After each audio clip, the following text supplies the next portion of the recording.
Salam sejahtera, bertemu lagi dalam pembahasan permasalahan hukum yang sering terjadi dan sangat berdekatan dengan kita dalam menjalani aktivitas sosial.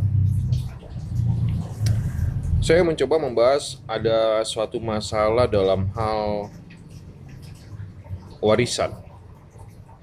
Ketika kita bicara hukum waris atau warisan, pertama memang harus ada pemetaan karena sistem hukum nasional membedakan bagaimana hukum waris itu dari sisi keagamaan, agama muslim dan non-muslim. Kalau di hukum waris dalam hukum muslim, hukum Islam, itu mengenal namanya harta bawaan. Bagaimana yang dimaksudkan dengan harta bawaan ini adalah sebelum terjadinya pernikahan antara suami dan istri, ada harta yang melekat pada dirinya sebelum mereka itu menjadi suami istri. Misalnya si A ini laki-laki, si B ini perempuan. Si A ini sebelum menikah dengan si B, dia punya harta yang telah didapatkannya baik dari warisan keluarganya maupun dari eh, penghasilan yang dia dapatkan untuk memiliki suatu benda atau barang dan sebagainya.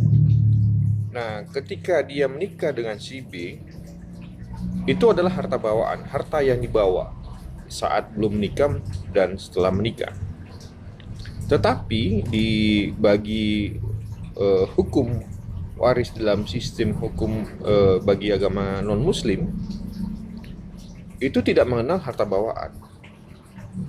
Nah, bagaimana ketika bicara warisan dari sisi hukum agama Islam dan hukum agama non-Islam? Itu tetap kembali meletakkan hal-hal yang perlu diperhatikan dalam bicara waris dalam hukum Islam maupun hukum non-Islam. Pertama adalah dilihat apakah ada wasiat yang secara tertulis ataupun lisan saat warisan itu akan diturunkan kepada generasi seterusnya atau kepada pihak-pihak lain. Kalau misalnya ada wasiat yang secara tertulis sudah menyebutkan pihak mana yang akan menerima warisan itu, maka secara hukum itu dianggap sah. Karena ada warisan yang ditinggalkan, warisan yang dititipkan secara tertulis oleh si pemberi wasiat atau pemberi wasiat.